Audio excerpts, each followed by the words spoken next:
Hello friends, आपका स्वागत है आपके अपने चैनल यू आर टेक्नोलॉजीज़ में। और मैं हूं प्रमीत। दोस्तों, ये हमारा वीडियो है नोटपैड पार्ट 2 का। इस वीडियो में हम सीखेंगे एडिट मेनू क्या होता है, फॉर्मेट मेनू क्या होता है, व्यू मेनू क्या होता है, हेल्प मेनू क्या होता है। तो ठीक है दोस्तों, शुरू करते हैं हम आज का अपना ये वीडियो। उसके पहले मैं दोस्तों आपसे ये कहना चाहूँगा, अगर आपने मेरे चैनल को सब्सक्राइब नहीं किया है तो सब्सक्राइब कर लीजिए, और अगर ये वीडियो पसंद आए तो लाइक और शेयर कर दीजिएगा। ये मेरी आपसे रिक्वेस्ट है। तो चलिए दोस्तों, शुरू करते हैं अपना ये वीडियो। तो सबसे पहले मैं क्या करता हूँ, नोटपैड को ओपन कर लेता हूँ। तो नोटपैड पार्ट 1 वीडियो में हमने देखा था कि नोटपैड पे हम कैसे फाइल बनाते हैं, और उसे हमने डेस्कटॉप पे सेव किया था। तो उसी फाइल को हम ओपन कर लेते हैं अपने इस वीडियो में कंटिन्यू करने के लिए। तो ये देखिए, मैंने फाइल को ओपन कर लिया है। अब यहाँ पे देखिए, फाइल मेनू में हमने कवर कर लिया था न्यू क्या होता है, ओपन क्या होता है, सेव क्या होता है, सेव एस क्या होता है, पेज सेटअप, प्रिंट और एग्जिस्ट क्या होती हैं और इनका कैसे इस्तेमाल करते हैं, हमने प्रैक्टिकल करके देखा हुआ था।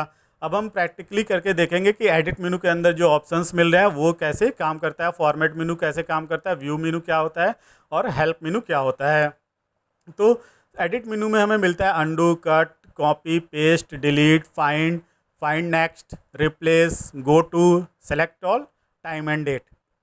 तो दोस्तों, इसमें देख रहे होंगे आप, कुछ अनहाइलाइटेड है और कुछ हाईलाइटेड है। ऐसा क्यों है, ये मैं आपको आगे अभी प्रैक्टिकली करके दिखाता हूँ, और सारे मेनू से एक एक ऑप्शन से आपको प्रैक्टिकल करके दिखा के समझाता हूँ, ताकि आप अच्छे से समझ सकें और प्रैक्टिकल करके खुद भी सीख सकें। ठीक है दोस्तों, तो चलिए शुरू करते हैं।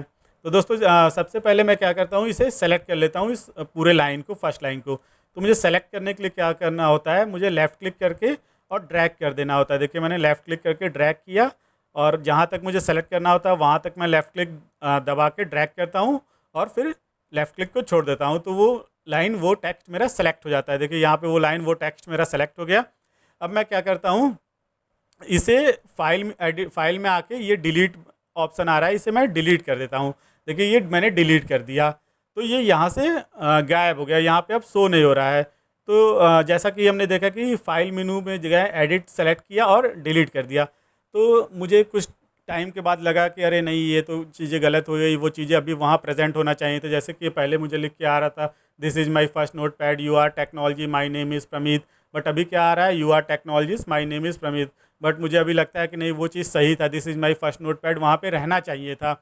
तो अब मुझे क्या करना होगा, या तो मैं उस पूरे लाइन को यहाँ पे टाइप करूँ, ठीक है, तो ये बहुत ही टाइम कंज्यूमिंग होता है।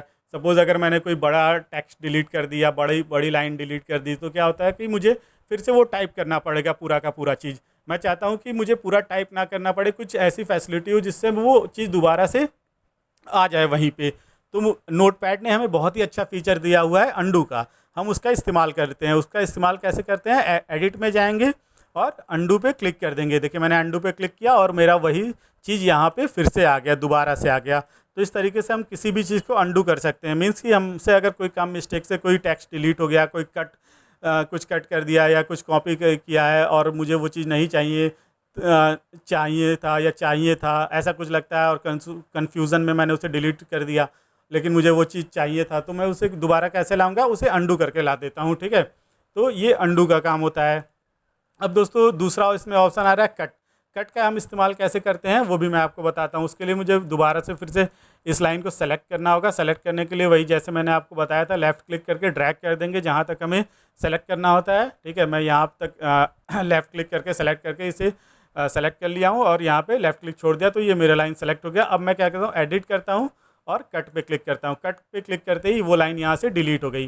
ठीक है, अब कट का मतलब कि हमें कुछ कट कर देना है, आपने टेक्स्ट से कुछ चीज़ें कट कर देनी है, तो ये चीज़ें हटा देनी है। तो मैंने कट कर दिया, वो चीज़ हट गई यहाँ से। ठीक है, और मैं चाहता हूँ कि वो चीज़ें मैंने फर्स्ट लाइन से तो हटा दी, मैं फोर्थ लाइन पे रखना चाहता हूँ।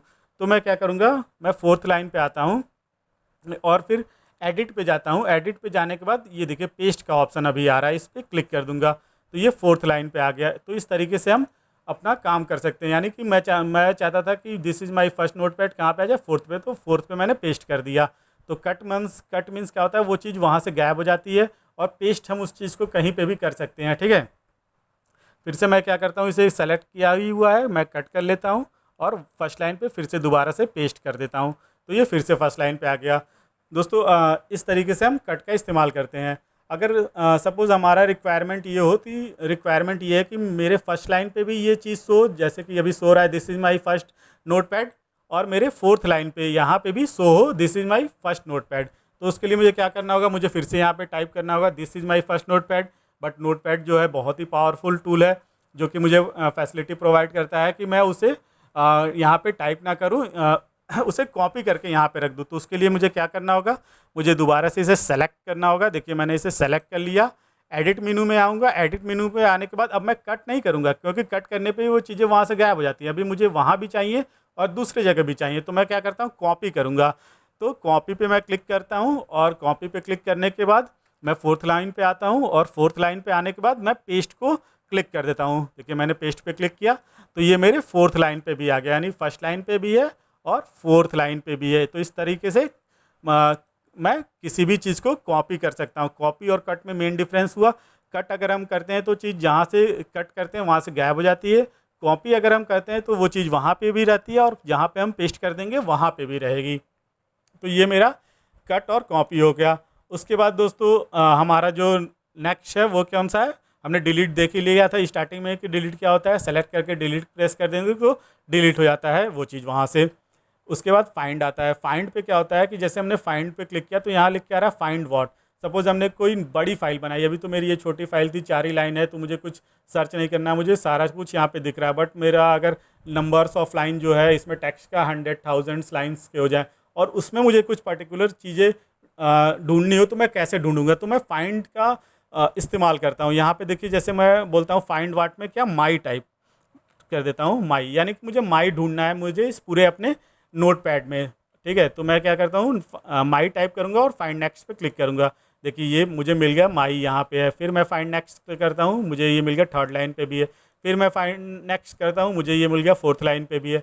फिर मैं फाइंड नेक्स्ट पे क्लिक करता हूँ, अब मुझे बोलता है कैन नॉट फाइंड माई, क्योंकि अब मुझ माई मेरे डॉक्यूमेंट में कहीं नहीं है, पूरे डाउन तक आ गए हैं। ठीक है, तो यहाँ पे देखिए आपको डायरेक्शन भी दिखा रहा है। डायरेक्शन क्या दिखा रहा है, अप और डाउन, यानी इसके डाउन में अब नहीं है, इसके नीचे माई अब कहीं नहीं है। बट अगर मैं इसे अप कर देता हूँ, अप पे क्लिक करता हूँ और फाइंड करता हूँ, तो देखिए ये अप पे बता रहा है कि कहाँ पे माई है। यानी कि अगर मुझे अपने कर्सर, मेरे सपोज मेरा कर्सर यहाँ पे है, अभी थर्ड लाइन पे है, इसके ऊपर अगर मुझे फाइंड करना है तो मुझे अप पे क्लिक करना होगा। इसके नीचे मुझे फाइंड करना है तो मुझे डाउन पे यहाँ सेलेक्ट करना होगा। जैसे मेरा कर्सर अभी यहाँ पे है और मैं बोलता हूँ अप पे, मैंने यहाँ सेलेक्ट कर गया और फाइंड करता हूँ, तो देखिए इस कर्सर, मेरा कर्सर यहाँ था तो इसने यहाँ पे फाइंड किया, यहाँ पे फाइंड नहीं किया। ठीक है, फिर मैं फाइंड करता हूँ, फाइंड नेक्स्ट और फर्स्ट लाइन पे। ठीक है, अब अगर अब मैं क्लिक करता हूँ तो ये नहीं मिलेगा, यहाँ पे मुझे लिख के आ रहा है कैन नॉट फाइंड माई, यानी कि माई नहीं है। ठीक है, अब मैं बट यहाँ पे सेलेक्ट कर लेता हूँ डाउन। तो डाउन पे अगर मैंने जब सेलेक्ट किया और अब मैं फाइंड करता हूँ तो मुझे मिलना चाहिए, क्योंकि इसके नीचे अब मुझे ढूंढना है। तो मैं फाइंड नेक्स्ट करता हूँ, ये देखिए मुझे मिला डाउन पे, डाउन पे, अब इसके नीचे कहीं नहीं है, तो ये मुझे मैसेज डिस्प्ले कर देगा कैन नॉट फाइंड माई, यानी कि फाइंड अब नहीं फाइंड कर सकते हैं। ठीक है दोस्तों, इसमें एक और ऑप्शन होता है मैच केस का। मैच केस पे अगर मैं चेक कर देता हूँ तो ये मेरा फाइंड जो करता है वो मेरे केस सेलेक्ट करता है। जैसे मैं, अगर मैंने अपर केस में लिखा हुआ है तो अपर केस वाली वैल्यूज़ को फाइंड करेगा, अगर मैंने लिखा है लोअर केस में तो लोअर केस वाली को लिखेगा। जैसे कि मैं इसे अपर केस में लिख देता हूँ माई एम वाई, देखिए मैंने इसे अपर केस कर दिया, यानी कैपिटल लेटर में कर दिया। बट मेरे नोट पैड में कैसे लिखा हुआ है, स्मॉल केस में लिखा हुआ है, लोअर केस में लिखा हुआ है, और मैं फाइंड करता हूँ तो ये नहीं फाइंड करता है। Can not find my, up या डाउन में कहीं पे भी फाइंड करूँगा ये मुझे नहीं मिलेगा, क्योंकि मेरा एग्जैक्ट मैच केस यहाँ पे सर्च कर रहा है। ठीक है, तो यहाँ पे हम एग्जैक्ट मैच केस भी सर्च कर सकते हैं, ये भी फैसिलिटी मुझे मिलता है। अगर अभी मैं इसे मैच केस से हटा देता हूँ और अपर केस में मैंने यहाँ पे लिखा हुआ है फाइंड करता हूँ, फिर भी मुझे ये फाइंड करके दिखाएगा। अभी कैन नॉट फाइंड इसलिए माई लिख रहा है क्योंकि ये अप में फाइंड कर रहा है। ठीक है, मैं इसे डाउन पे क्लिक कर देता हूँ और फाइंड नेक्स्ट करता हूँ, देखिए ये फाइंड मुझे फाइंड कर दिया। यहाँ पे अपर केस में लिखा तब भी फाइंड कर रहा है, डाउन में अब खत्म हो गया वर्ड तो ये कैन नॉट फाइंड कर लिख दिया। ठीक है, तो इस तरीके से हम मैच केसेस भी फाइंड कर सकते हैं। जैसे हमने अपने बड़े से डॉक्यूमेंट में, मुझे इतना याद है कि मैंने अपना नाम प्रमीत जो कैपिटल लेटर्स में लिखा हुआ है, अपर केस में लिखा हुआ है, तो मैं मैच केस कर दूंगा तो फाइंड क्या होगा, थोड़ा जल्दी फाइंड कर लेगा केस के अकॉर्डिंग। तो ये तो हुआ फाइंड का। ठीक है, इसे मैं लोअर कर देता हूँ, फिर से दोबारा से मैं इसे लोअर केस कर देता हूँ और फाइंड करता हूँ। डाउन में नहीं है, अप में, बट मुझे ये मिल रहा है। तो इस तरीके से हम फाइंड कर सकते हैं। फिर उसके बाद हमें कौन सा ऑप्शन मिलता है, हमें मिलता है फाइंड नेक्स्ट। फाइंड नेक्स्ट वही होता है, फिर हम फाइंड नेक्स्ट करते रहें जो हमने फाइंड में लिखा हुआ है। उसके बाद मुझे मिलता है रिप्लेस। रिप्लेस पे अब मैं क्लिक करता हूँ, यहाँ पे बोलता हूँ फाइंड वाट, क्या मुझे क्या फाइंड करना है, माई फाइंड करना है, उसको रिप्लेस किससे करना है वो चीज़ मैं लिख देता हूँ। सपोज मैंने लिख दिया यहाँ पे एंड। मैं क्या बोल रहा हूँ कि मुझे जहाँ भी मेरे नोटपैड में माई मिले वो रिप्लेस हो जाए एंड से। ठीक है, तो मुझे क्या करना होगा, सब पहले फाइंड करना होगा, फिर रिप्लेस पे क्लिक करना होगा। ठीक है, तो अभी मैं क्या करता हूँ, फाइंड नेक्स्ट करता हूँ। देखिए ये मुझे फाइंड करके बता दिया यहाँ पे माई है। अगर मुझे इसे रिप्लेस करना है किसी भी वर्ड से, मुझे एंड से रिप्लेस करना था, तो मैं क्या करूँगा, रिप्लेस पे क्लिक कर दूंगा। ये देखिए रिप्लेस, ये एंड हो गया, यहाँ पे माई की जगह एंड लिख दिया। ठीक है, फिर मैं फाइंड नेक्स्ट करता हूँ, फिर से मुझे यहाँ माई मिला, फिर से मैं बोलता हूँ कि इसे रिप्लेस कर दे एंड से, तो मैं इसे रिप्लेस कर देता हूँ एंड से। फिर से मैं बोलता हूँ जहाँ पे मुझे मिला दिस इज़ माई, माई को फिर से मुझे रिप्लेस करना है एंड से, फिर से मैं रिप्लेस कर दूंगा एंड से। तो इस तरीके से ये सारे माई को रिप्लेस कर देगा एक एक करके। बट मैं चाहता था कि सारे वर्ड को अगर एक साथ रिप्लेस करना हो, तो फिर हम क्या करते हैं, हम रिप्लेस ऑल का इस्तेमाल करते हैं। वो भी मैं आपको सिखा देता हूँ। जैसे मैं बोलता हूँ फाइंड क्या करे, इज़ करे, क्योंकि मैंने अभी तो माई को चेंज कर दिया एंड से, या फिर मैं इसे एंड ही कर देता हूँ यहाँ पे। ठीक है, मैं इसे यहाँ एंड कर देता हूँ और मैं बोलता हूँ रिप्लेस विथ माई से, यानी जहाँ जहाँ भी एंड मिले उसे रिप्लेस कर दे माई से। ठीक है, तो मैं क्या करूँगा, रिप्लेस ऑल कर दूंगा। देखिए जहाँ भी एंड हुआ था ये चेंज होके ये दोबारा से माई हो गया। यानी कि पूरे डॉक्यूमेंट, पूरे नोटपैड में किसी भी टेक्स्ट को मुझे किसी भी चीज़ से रिप्लेस करना हो दूसरे टेक्स्ट से, तो मैं उसे रिप्लेस कर सकता हूँ। तो ये भी एक फैसिलिटी नोटपैड प्रोवाइड कराता है। यहाँ पे भी मैच केस है, मैच केस में भी जैसे हम फाइंड कर रहे थे एग्जैक्ट केस, वो एग्जैक्ट केस को फाइंड करेगा और फिर उसे रिप्लेस करेगा। तो दोस्तों मैं चाहता हूँ आप इस मैच केस को करें और कमेंट बॉक्स में मुझे करके बताएं कि आपका ये मैच केस काम कर रहा है कि नहीं रिप्लेस के साथ। ठीक है, और अगर आपको कोई प्रॉब्लम आती है तो आप मुझे कमेंट करके बताइएगा, मैं आपको कमेंट पे रिप्लाई करके बता दूंगा। और फिर भी अगर आपको ज़्यादा प्रॉब्लम आएगा तो मैं एक सेपरेट वीडियो भी बना के आपको दिखा सकता हूँ। बट मुझे ऐसा नहीं लगता है कि आप नहीं कर पाएंगे, मुझे लगता है कि आप कर पाएंगे, इसलिए आप इसे करिए अपने तरफ से और मुझे कमेंट बॉक्स में कमेंट करके बताइए कि आपने रिप्लेस में मैच केस का इस्तेमाल कैसे किया है। ठीक है दोस्तों, उसके बाद मैं इसे कैंसिल कर देता हूँ यहाँ से।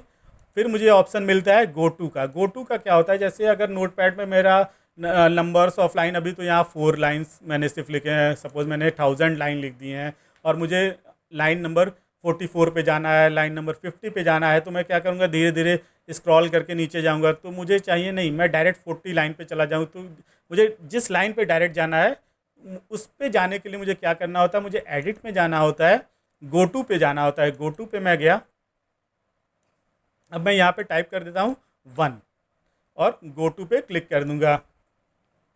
तो ये देखिए मैं फर्स्ट लाइन पे यहाँ पे आ गया। तो इस तरीके से हम किसी भी लाइन पे जा सकते हैं। मैं बोलता हूँ मैं थर्ड लाइन पे जाना चाहता हूँ, मैं तो लाइन नंबर यहाँ पे 3 दे दूंगा। देखिए लाइन नंबर देना है, गो टू पे क्लिक किया, ये मैं थर्ड नंबर पे मेरा कर्सर यहाँ ब्लिंक होने लगा। तो मैं किसी भी लाइन पे डायरेक्टली जा सकता हूँ। ठीक है दोस्त, तो इस तरीके से हम गो टू का इस्तेमाल करते हैं। उसका सेलेक्ट ऑल क्या होता है, सेलेक्ट ऑल होता है कि मुझे अपने पूरे नोटपैड के फाइल को सेलेक्ट करना है, तो मैं इस पर सेलेक्ट क्लिक करूँगा। देखिए मेरे सारे टेक्स्ट सेलेक्ट हो गए एक साथ। तो एक साथ अगर मुझे सेलेक्ट करना है तो सेलेक्ट ऑल पे मैं क्लिक कर देता हूँ एडिट पे जाके।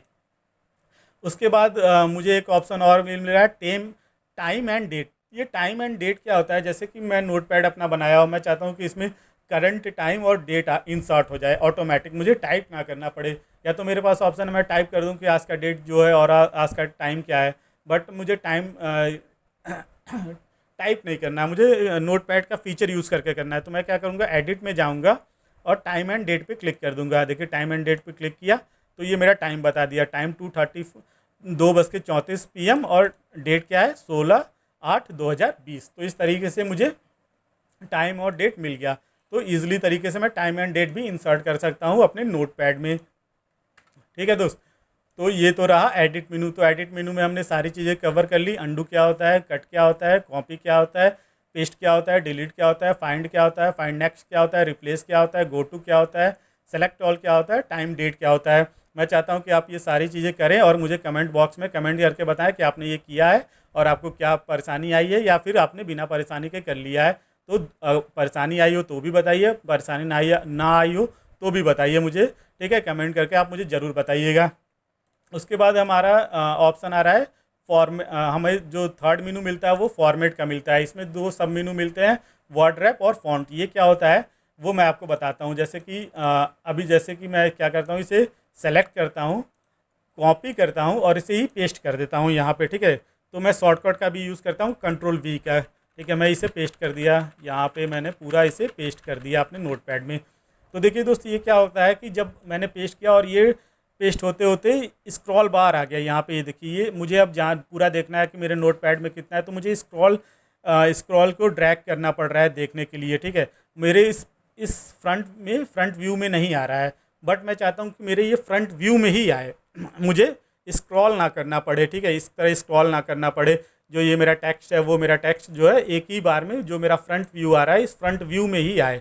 तो उसके लिए मुझे क्या करना होगा, फॉर्मेट में जाना होगा और वर्ड रैप को चेक कर देना होगा। देखिए अब मेरा ये क्या आ रहा है, इसी फ्रंट व्यू में ही आ रहा है, ये सारा चीज़ मुझे फ्रंट व्यू में ही मिल गया। मुझे यहाँ पे स्क्रॉल जो आ रहा था वो स्क्रॉल नहीं आ रहा है। तो और यहाँ पे वर्ड रैप मेरा चेक है, यानी वर्ड रैप मेरा चेक है, तो मेरे जो भी टेक्स्ट होंगे वो मुझे फ्रंट व्यू में ही मिलेंगे। देखिए ये मेरा फ्रंट व्यू है नोटपैड का, यहीं पे मिलता है। अगर मैं इसे वर्ड रैप को अनचेक्ड कर देता हूँ तो फिर ये मुझे ड्रैग करना पड़ता है स्क्रॉल। तो इस तरीके से मुझे थोड़ा प्रॉब्लम होती है अपना डॉक्यूमेंट देखने में, अपना नोटपैड देखने में। तो मैं क्या करता हूँ, इसे वर्ड रैप पे क्लिक कर देता हूँ। तो ये होता है वर्ड रैप का फंक्शन। वर्ड रैप का मतलब कि हमें अपने सामने ही सारा कुछ देखना है। जो एरिया खुला उस एरिया में ही मुझे मेरा पूरा टेक्स्ट शो हो। उसके बाद हमारा जो सेकंड ऑप्शन आता है फ़ॉन्ट का आता है। इस फ़ॉन्ट पे अगर मैं क्लिक करता हूँ तो देखिए एक पॉपअप विंडो ओपन होगा। इस पॉपअप विंडो में मुझे बताता है कि कौन सा फ़ॉन्ट आपको फ़ॉन्ट लेना है। जैसे अभी यहाँ पे सेलेक्ट है लूसीडा कंसोल, और फ़ॉन्ट स्टाइल क्या है, रेगुलर है, और टैक्स इसका 10 है। सपोज मैं बोलता हूँ कि मैं अपना फ़ॉन्ट अभी क्या कर देता हूँ, एरियल सेलेक्ट कर लेता हूँ। मैं बोलता हूँ इसे इटैलिक लिख ले। इटैलिक मीन्स वो टेक्स्ट थोड़ा टेढ़ा हो जाएगा। और फ़ॉन्ट की साइज़ मैं 12 कर देता हूँ, ठीक है। और यहाँ से ओके पे क्लिक करूँगा। देखिए अब ये मेरा फ़ॉन्ट कैसा हो गया, इटैलिक। देखिए ये थोड़ा टेढ़ा हो गया, यानी कि ये इटैलिक वे में हो गया मेरा। और ये देखिए फ़ॉन्ट का जो स्टाइल है वो भी बदल गया, ठीक है, एरियल टाइप में हो गया। अब मैं फिर से आता हूँ, फ़ॉन्ट में आता हूँ। मैं चाहता हूँ कि ये नैरो बोल्ड हो जाए, तो नैरो बोल्ड सेलेक्ट किया, ओके क्लिक किया, ये देखिए नैरो बोल्ड हो गया। फिर मैं आता हूँ, मैं बोलता हूँ कि नहीं ये मुझे रेगुलर ही चाहिए, मतलब जैसा नॉर्मल होता है वैसा चाहिए। तो रेगुलर पे सेलेक्ट कर लूँगा, ओके पे क्लिक कर दूँगा, ये देखिए रेगुलर हो गया। तो इस तरीके से हम फ़ॉन्ट चेंज कर सकते हैं अपने अकॉर्डिंग। तो जो भी फ़ॉन्ट हमें पसंद हो, हमें कहाँ पे जाना होगा, फॉर्मेट मेनू में जाना होगा। फॉर्मेट मेनू के बाद फ़ॉन्ट पे जाना होगा, फ़ॉन्ट पे क्लिक करना होगा और पॉपअप विंडो ओपन होगा। यहाँ से हमें फ़ॉन्ट सेलेक्ट कर लेना होगा। यहाँ से फ़ॉन्ट का स्टाइल जो चाहिए, नैरो बोल्ड, इटैलिक और साइज़। तो मैं चाहता हूँ ये तीनों चीज़ें आप करके देखें और करके मुझे कमेंट बॉक्स में बताएं। डिफरेंट डिफरेंट आप ट्राई करिएगा, कभी एरियल सेलेक्ट करिएगा, कभी एरियल राउंडेड एम्प्टी सेलेक्ट करिएगा, उसके साथ बोल्ड सेलेक्ट करिएगा, बोल्ड के साथ फ़ॉन्ट साइज़ कुछ सेलेक्ट करिएगा, कभी ब्लैक सेलेक्ट करिएगा, कभी यहाँ से कुछ और फ़ॉन्ट लेके ट्राई करिएगा। तो इस तरीके से आप करके देखिए और अलग अलग फ़ॉन्ट स्टाइल और साइज़ का कॉम्बिनेशन बना के आप प्रैक्टिस करिए और मुझे कमेंट बॉक्स में कमेंट करके बताइए, ठीक है। और अगर कोई प्रॉब्लम आता है तो आप मुझे बताइएगा उस कमेंट में लिख के, मैं वहाँ पे आपको रिजॉल्व कर दूंगा आपका वो प्रॉब्लम, ठीक है दोस्त। तो ये तो हुआ फॉर्मेट मेनू की बात, ठीक है। तो फॉर्मेट मेनू में मिला फ़ॉन्ट और वर्ड रैप, ठीक है। अब मिलता है मुझे व्यू। चौथा हमारा होता है व्यू। व्यू में आ रहा है देखिए स्टेटस बार। स्टेटस बार क्या है, अभी अनहाईलाइटेड है, क्योंकि इस पर क्लिक करेंगे तो कुछ भी एक्शन परफॉर्म नहीं हो रहा है। क्यों नहीं हो रहा है और स्टेटस बार क्यों नहीं शो हो रहा है, तो स्टेटस बार शो कैसे करेंगे वो उसके लिए मैं आपको बता देता हूँ। उसके लिए हमें फॉर्मेट मेनू में आना होगा और वर्ड रैप को अनचेक कर देना होगा। अनचेक करते ही देखिए यहाँ पे स्टेटस बार आ गया। अभी देखिए यहाँ पे दे रहा है लाइन 1 कॉलम 1। ये लाइन 1 और LN1 और कॉल 1 क्या है, ये मुझे बताता है कि मेरा कर्सर इस समय कहाँ है। देखिए मेरा कर्सर अभी पहले लाइन पे, पहले कॉलम पे है। अगर मैं यहाँ पे क्लिक कर देता हूँ तो अभी मुझे बताता है लाइन 1 के कॉलम 15 पे है। अगर मैं यहाँ पे क्लिक कर देता हूँ तो लाइन कौन सा है, ये 3rd है, और कॉलम कौन सा है, 18 है। तो देखिए यहाँ शो हो रहा है लाइन 3 कॉलम 18। तो इस तरीके से मुझे लाइन और कॉलम पता चल जाता है अपने स्टेटस बार से। अभी देखिए जब मैं इसे अनचेक करूँगा तभी ये स्टेटस बार यहाँ शो होता है। देखिए स्टेटस बार शो हो रहा है और चेक हो रहा है। अनचेक कर देता हूँ, स्टेटस बार हट गया, और चेक करता हूँ स्टेटस बार आ गया। बट ये मेरा स्टेटस बार तभी आता है जब मेरा फॉर्मेट में फॉन्ट वर्ड रैप नहीं सेलेक्ट होता है। देखिए वर्ड रैप अगर सेलेक्ट किया तो ये स्टेटस बार यहाँ से हट जाता है और व्यू के अंदर ये स्टेटस बार भी नहीं शो होता है, मतलब कि अनहाईलाइटेड हो जाता है। इसे हाईलाइटेड करने के लिए सबसे पहले तो फॉर्मेट में जाके वर्ड रैप को अनचेक करना होता है, तब ये मेरा स्टेटस बार आता है। तो ये हुआ मेरा स्टेटस बार। स्टेटस बार में मुझे पता चलता है मेरा कर्सर इस समय प्रेजेंट में कहाँ पे है। जैसे कि बोला है लाइन नंबर 8 के कॉलम नंबर 1 पे, तो ये लाइन नंबर 8 है और ये कॉलम 1 में हम काउंट भी कर सकते हैं, जैसे first, second, third, fourth, fifth, six, seventh, eight. ठीक है, अभी देखिए जहाँ पे मूव करेंगे वहाँ पे ये चेंज हो रहा है। यहाँ पे आप यहाँ पे ध्यान दीजिएगा, मैं कर्सर अलग अलग जगह पे पॉइंट कर रहा हूँ। ठीक है, तो देखिए जहाँ पे भी मैं पॉइंट करता हूँ मेरा वहाँ पे स्टेटस बार में बताता है कि मेरा कर्सर कहाँ पे है। तो इस तरीके से हमने तीनों मेनू आज देख लिए, एडिट क्या होता है, फॉर्मेट क्या होता है, व्यू क्या होता है। उसका जो हमारा पांचवा जो होता है वो होता है हेल्प मेनू। हेल्प मेनू में हमें कोई हेल्प लेनी होती है नोट पैड से, तो व्यू हेल्प करके हम देख सकते हैं। या और अबाउट नोट पैड में हमें बता देगा कि हमारे नोट पैड का कौन सा वर्जन है हमारे विंडो में इंस्टॉल्ड है। तो इस तरीके से हम हेल्प मेनू का इस्तेमाल कर सकते हैं। तो मैं चाहता हूं कि आप इस हेल्प मेनू को खुद से एक बार करके देखें और मुझे बताएं कि व्यू हेल्प से आपको क्या पता चला और अबाउट नोटपैड से आपको क्या पता चला। तो आप मुझे ये कमेंट करके ज़रूर से बताइएगा कि आपको अबाउट नोटपैड पे क्लिक करने पे क्या मिला और व्यू हेल्प पे क्या मिला। ठीक है, ये मैं चीज़ें आपके लिए समझ लीजिए ऐसे होमवर्क दे रहा हूँ, तो आप मुझे ये करके आप कमेंट बॉक्स में बताइएगा। तो इस तरीके से दोस्तों हमने नोटपैड के सारे मेनूज देख लिए। पहला फाइल, दूसरा एडिट, तीसरा फॉर्मेट, व्यू और हेल्प, और इनके सारे सब मेनूज भी हमने एक एक करके देख लिए, प्रैक्टिकल करके देख लिए। तो दोस्तों मैं चाहता हूँ आप भी प्रैक्टिकल करके एक एक मेनू को देखें, एक एक मेनू को समझें, एक एक ऑप्शंस को समझें, सारा कुछ करें। और अगर फिर भी कहीं कोई प्रॉब्लम आता है तो आप मेरे वीडियो को देखें और समझें। अगर उसके बाद भी अगर आपको कोई प्रॉब्लम है तो आप मुझे कमेंट करके बताएं, मैं डेफिनेटली उसको रिजॉल्व करूंगा या कमेंट पे आपको बता दूंगा कि कैसे इसको रिजॉल्व करना है। अगर फिर भी आपसे नहीं होता है तो मैं एक सेपरेट वीडियो बना के आपके लिए दिखा दूंगा दोस्तों। और बस मैं यही कहता हूँ कि आप प्रैक्टिकल करें, जितना प्रैक्टिकल करेंगे उतना ही आपके लिए फ़ायदेमंद होगा। तो ठीक है दोस्तों, आज का वीडियो हम यहीं पे समाप्त करते हैं। और अगर अभी तक आपने मेरा चैनल सब्सक्राइब नहीं किया है तो सब्सक्राइब कर लीजिएगा। और अगर आपको मेरा ये वीडियो पसंद आया हो तो लाइक कर लीजिएगा। और मैं चाहता हूँ दोस्तों आप इसे ज़्यादा से ज़्यादा शेयर करें ताकि और भी लोग इस वीडियो का फ़ायदा उठा सकें, क्योंकि आज के टाइम में कंप्यूटर जो है वो बहुत ही बेसिक है और सबको आना चाहिए मेरे अकॉर्डिंग। और मैं यहाँ पे इसीलिए फ्री प्रोवाइड करा रहा हूँ ये ट्यूटोरियल, ताकि हर एक इंसान, हर एक बच्चा कंप्यूटर चलाना सीख सके। और नेट तो हमें आजकल बेसिक हमारा रिक्वायरमेंट नेट है, जो कि सबके मोबाइल में अवेलेबल है, यूट्यूब सबके पास है। तो मैं चाहता हूँ कि सारे लोग नेट का सही फ़ायदा उठाएं, सही डायरेक्शन में जाएं। तो मैं चाहता हूँ इस सही डायरेक्शन, नेट का सही फ़ायदा उठाएं लोग और कुछ सीखें। तो उसके लिए आप मेरा ये वीडियो शेयर कर दीजिएगा और पसंद आया हो खुद को भी तो लाइक कर दीजिएगा। तो आज का मैं यहीं पे ये वीडियो समाप्त करता हूँ। और मेरा ये वीडियो पसंद आया हो तो लाइक, शेयर और सब्सक्राइब जरूर से करिएगा। थैंक यू दोस्तों।